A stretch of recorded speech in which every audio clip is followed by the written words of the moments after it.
I recently purchased the Heritage Rough Rider, which is a really neat pistol. Here it is. You can see it's got an extremely long barrel on it. The barrel is a whole 16 inches long, which is quite a bit longer than most standard pistols. Most pistols you're going to see are going to be like chopped off, somewhere in here and not just have this. Anyway, so I bought the gun like maybe 4 months ago and was using it to do quite a bit of just target shooting, break it in, throw some rounds through it. Maybe put, I don't know, close to 300 rounds through it. And then I ran into some trouble. I was doing some rapid fire shooting, which maybe the pistol is not designed for that. And what ended up happening is the spring that resets the trigger actually broke internally. So see the trigger has this wobble in it. It's not supposed to do that. And the problem that it often has then is when you pull the hammer back and let go, sometimes it'll stay put and sometimes it won't reset, especially if the gun's tipped back slightly. See, I'm not pulling the trigger. Oh, and by the way, this gun obviously unloaded. But yeah, if I just pull the hammer back, it won't reset unless I push the trigger forward while pulling the hammer back. And then also it's a hair trigger. So contacted Heritage Arms to see what their warranty process is. And they do have a warranty process. It requires you to contact them and then ship them the gun at your own expense, and then they will go through it and figure out what's wrong, and any parts and labor at that point will be covered. So if you have a really significant component fail on the gun, then you can ship it to them, and they do provide a UPS prepaid label for $50 if that's something that you wanted to do. Otherwise, you can ship it at your own risk through UPS or the Postal Service or whatever. The part that went bad on mine only costs like $5 on their website plus the shipping. So I think I'm like $13 or $14 into this repair.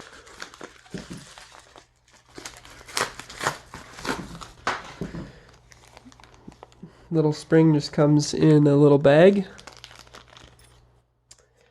Yeah, not a very large component or complicated component. Nonetheless, very necessary. So that's what we're going to be putting in. They also sent along a paper. Must just be my receipt. Just need the flat side of these drivers. And I found that all the screws on here were like really loose. Like hardly any force to take them apart. I will say I was disappointed that they wouldn't just send me the part for free.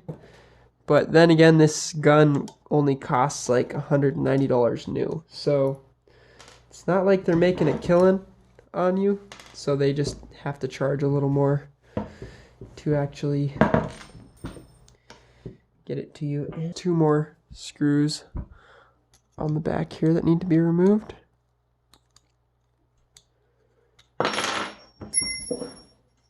You can feel the hammer spring pushing a little bit. We maybe actually should have removed that first. Okay, see how it kind of popped apart? There's our broken spring. There's our new spring. Just mounts in here, also with flat screw. This might be a little tighter. I might have to go get a screwdriver that actually has a... Oh no, I can still get it with just my fingers.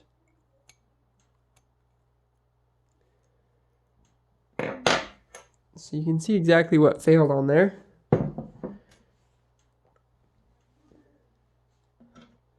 Old spring, new spring. This just broke off of there with use. So I don't know if that's common. Comment down below if you've had similar experiences with Heritage Arms. You You can see this right here is the spring of the main spring that actually swings the hammer forward. We're going to have to, in order to put this back together, we're going to need to actually take apart the grips. I should have done this first.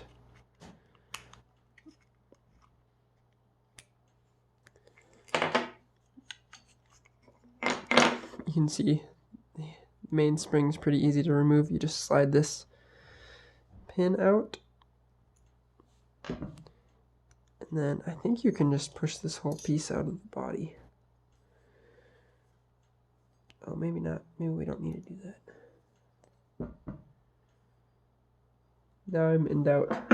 Well, in any case, we know what we need to do with this, so let's go ahead and screw this back in. With this screw right here.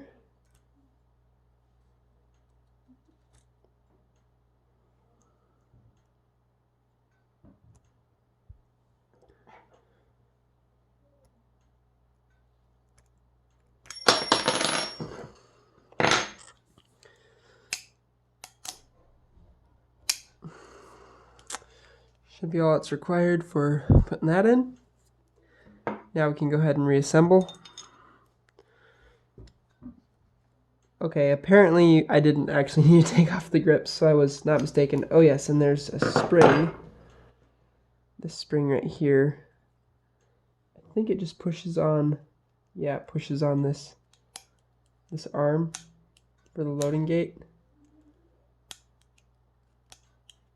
See, without that spring, this is just floppy. So make sure you don't lose that. We're gonna go ahead and start with this screw right here.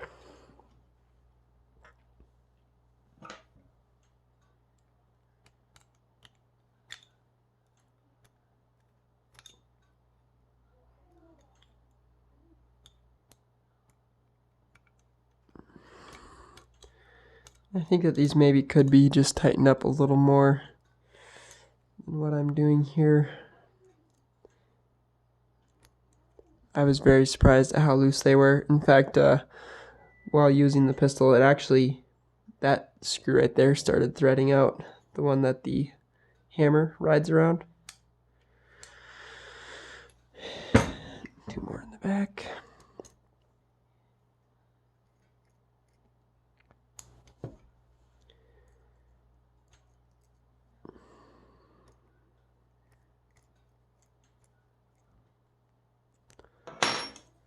And then we can go ahead and reassemble the grips, which I thought we didn't have to take off, and then I thought we did have to take off, and then I remembered that we actually don't have to take them off. But anyway, at least you can see that main spring. It's kind of neat. Just get the wood, the grips snap together, and then thread the screw in.